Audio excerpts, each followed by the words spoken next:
go live to Canberra now. The Deputy Liberal leader, Sussan Ley, joins us. Sussan Ley, thanks so much for your time. This is the first Labor budget we're going to see tonight in a decade. We're already seeing these signals from Jim Chalmers, Anthony Albanese confirm that the budget deficit will be essentially halved this year. So is that the work of your government or this government?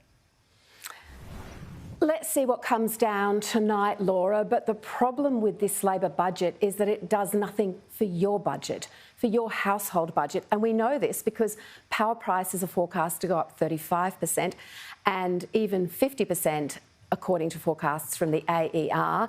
Mortgage payments, hundreds of dollars every month, and every time you go to the supermarket, it's more and more expensive to buy your weekly groceries. That's the point. This budget, this Labor budget, does nothing for your budget. And Anthony Albanese promised that he would leave no one behind.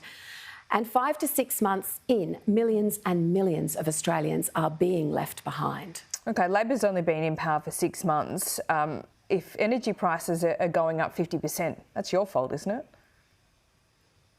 It's not about fault, it's about dealing with the issues of the day, and budgets are about government's priorities. And unless there's a plan to address the cost of living crisis, then this budget fails ordinary Australians. So 35%, you cannot say that a business can necessarily afford that. You certainly cannot say that they can afford an increase of 50%. So where is the plan? That's the ultimate test.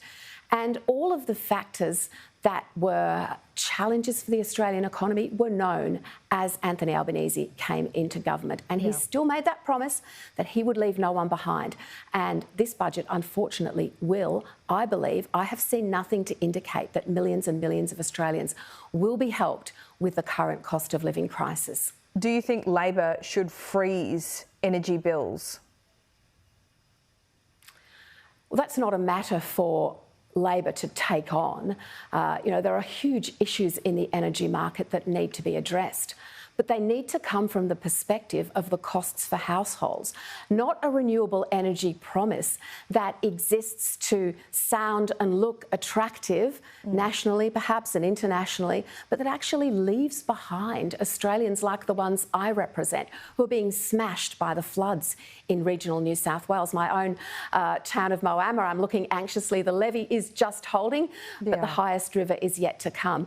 Rebuilding after that, and just looking at my communities, so many rural and regional communities that live on low and fixed incomes, unless they know that they have a government that's got their back when it comes to their energy prices, this budget will leave them behind. Well, what would you do? Well, we will have a budget reply. Peter Dutton will deliver that on Thursday night. So let's get through the budget tonight. Let's get all of the detail. I'll be in the lockup, Laura, poring over the details of the budget, looking particularly at what's happening in regional and rural Australia. Remember that the Building Better Regions Fund has been basically cancelled by this government. I don't know whether Catherine King or Anthony Albanese have ever been to the small town of Burke in northwest New South Wales, a childcare centre that would meet so many of the needs of Indigenous children. Has just been told, their wonderful volunteers have been told, all your hard work is for nothing. Does this government care about the regions? I think it's leaving regional Australians behind as well. OK, but there was some waste, you'd admit, in some of your grants programs.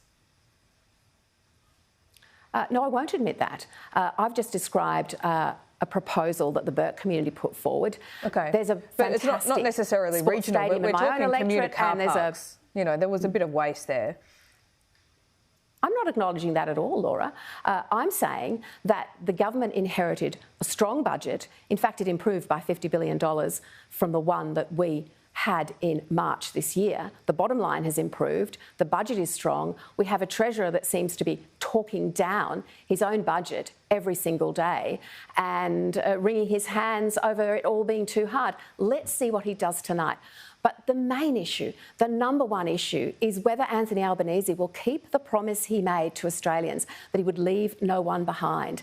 And as we see power prices, mortgage prices and supermarket prices go up, what in all of the budget information that has come out so far, I see nothing to indicate that there is a cohesive plan to tackle the rising cost of living. OK, can't wait to see the numbers. We'll be poring over them as you will be this evening, and we'll talk soon, Sussan Ley. Thanks so much.